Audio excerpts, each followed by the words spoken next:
India में black fungus और mucormycosis के केसेस सामने आ रहे हैं।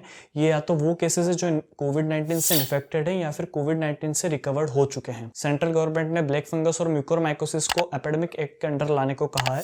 इस एक्ट में सभी स्टेट्स काउंट करेंगे कितने केसेस हैं ब्लैक फंगस के उनके स्टेट्स में और हेल्थ मिनिस्ट्री को रिपोर्ट करेंगे। ब्लैक फंगस के केसेस की शुरुआत महाराष्ट्र से हुई थी, जहां पर अब तक 52 लोगों की जान जा चुकी है और 2000 से भी ज्यादा अनकन्फर्म्ड केसेस हैं। लोगों को इसकी अभी पूरी कल्पना नहीं आई है।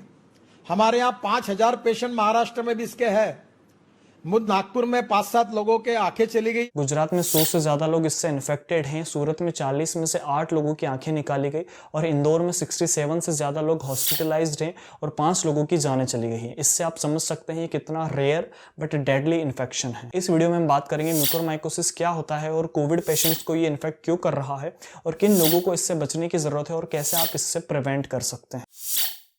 म्यूकोरमाइकोसिस ब्लैक फंगस एक कॉमन फंगस है जो कि इन्वायरमेंट, सॉइल और डीकम्पोज जो सड़ जाती हैं चीज़ें उनमें पाई जाती हैं, लेकिन ये उन एरियाज को ज़्यादा अफेक्ट करती है जहाँ से इसे इनहेल किया जाता है, जैसे नोज, माउथ, लंग्स, साइनस, और ह्यूमन बींग्स को बहुत रेयर केस में अफेक्ट करती है। जब हमारा इम्यून सिस्टम किसी और इन्फेक्शन और किसी और इलनेस से सफ़र कर रहा होता है तब ब्लैक फंगस और म्यूकोरमाइकोसिस उस चीज़ का एडवांटेज उठाकर हमारे टिश्यूज़ पर अटैक करता है, इसलिए इसको अपॉर्चुनिस्टिक इन्फेक्शन भी कहा जाता है। म्यूकोरमाइकोसिस 10 लाख लोगों में से एक इंसान को अफेक्ट करता है, लेकिन इसका मॉर्टेलिटी रेट 50% है। मतलब अगर 2 लोगों को म्यूकोरमाइकोसिस हुआ है तो एक इंसान की उसमें जान चली जाती है। दरअसल ये नोटिस किया गया है कि जो लोग कोविड-19 से इन्फेक्टेड हैं या फिर रिकवर होकर घर आ चुके हैं उनमें म्यूकोरमाइकोसिस का इन्फेक्शन ज्यादा दिख रहा है। इसके कुछ रीजन सामने आए हैं। फर्स्ट, कोविड-19 की सेकेंड वेव में ऑक्सीजन की काफी ज्यादा डिमांड रही थी पेशेंट्स को, तो ऑक्सीजन का अनहाइजीनिक वे में पेशेंट को सप्लाई करना एक सोर्स हो सकता है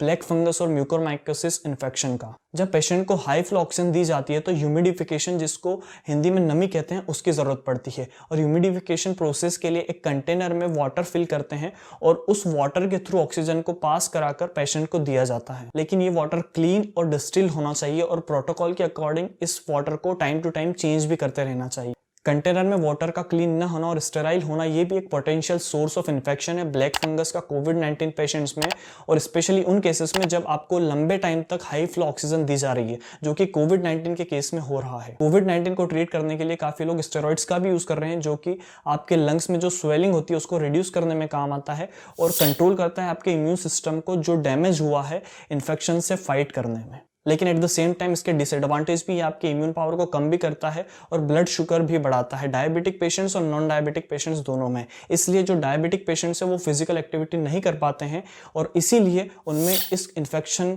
ब्लैक फंगस और म्यूकोरमाइकोसिस के होने का ज्यादा चांसेस है। इसके कुछ सिम्टम्स अगर आप उन्हें अर्ली स्टेज में आइडेंटिफाई कर लेते हो, रिकॉग्नाइज कर लेते हो, तो इसका ट्रीटमेंट भी पॉसिबल है और आप इस इन्फेक्शन से बच सकते हो। जैसे आंखों में स्वेलिंग, हेडेक और ब्लर दिखना, sudden blindness, facial pain, cough producing bloody and dark fluids. Mucormycosis के पेशेंट को ट्रीट करना काफी ज्यादा बर्डन हो सकता है। इसमें काफी सर्जरीज की रिक्वायरमेंट होती है। किसी किसी केस में अगर अर्ली स्टेज पर इसे आइडेंटिफाई न किया गया हो तो आईज भी निकालना पड़ती है और अगर ब्रेन तक पहुंच जाता है तो सिर्फ 20% चांस रहते हैं कि पेशेंट बच पाएगा। ये ब्लैक फंगस का जो इंजेक्शन है एम्ब्रोटेरिसिन कुछ तो भी है। अब इसके एक इंजेक्शन की कीमत है 7400 और किसी को 10 लग रहे, किसी को 30 लग रहे। आप समझ लो गरीब आदमी कोविड से बाहर निकला और उसको बार किसी के आंख गए, किसी के दांत चले गए, किसी की लंग्स इन्फेक्ट हुई है। बहुत संकट है बड़ा। लोगों को इसकी अभी पूरी कल्पना नहीं आई है।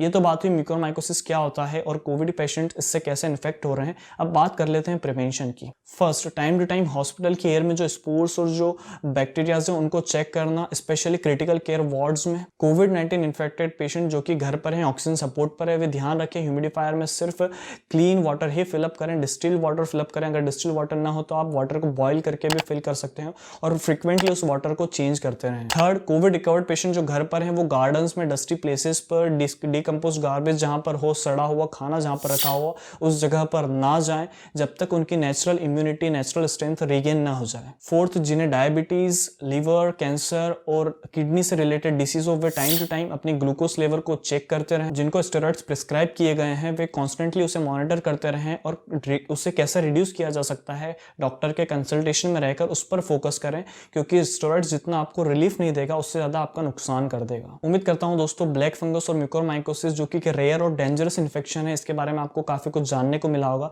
इस वीडियो को अपने फैमिली फ्रेंड्स के साथ शेयर कीजिए जो जिनके यहाँ पर लोग कोविड इन्फेक्टेड हैं और ऑक्सीजन सपोर्ट पर हैं, ऑक्सीजन कंसंट्रेटर यूज़ करें, ताकि वे भी देख सकें और समझ सकें कैसे वे इस ब्लैक फंगस इन्फेक्शन को प्रिवेंट कर सकते हैं। और अगर अभी तक आपने हमारे चैनल को सब्सक्राइब नहीं किया तो सब्सक्राइब कर लें और बेल आइकन को प्रेस कर लें ताकि ऐसी इन्फॉर्मेटिव वीडियो आप तक पहुँच जाए।